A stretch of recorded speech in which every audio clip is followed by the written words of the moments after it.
Here's SolidWorks 2022. I have this drawing here, and let's see two methods of mating one component, let's say this brown bar, to that ceiling. First of all, we need to make a copy of this one, so hold down the Ctrl key on the keyboard and drag with the left click of your mouse. So Ctrl and drag.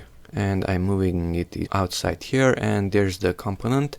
Now let's mate the ceiling. That's a ceiling there. Click on that one. Now go here to mate.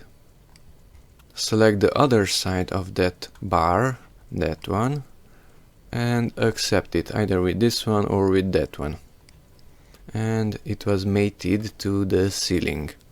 Close it. Now let's do the same thing in a different manner. The same thing, Ctrl and drag with the left click of the mouse. But this time I'm not going to pull it outside here to the white zone, because the component will be at a distance, but directly to this ceiling. And notice, now we have a yellow icon next to the cursor, and here a bluish icon with two arrows. By the way, I'm still holding down the Ctrl key and the left click of the mouse.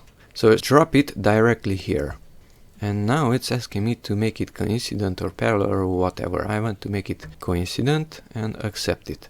And that component, this one, is copied and it's attached directly to the ceiling. The same thing once again, Ctrl drag with the left click, drop it where you want to mate it, release both the Ctrl and the left click, select coincident and accept it.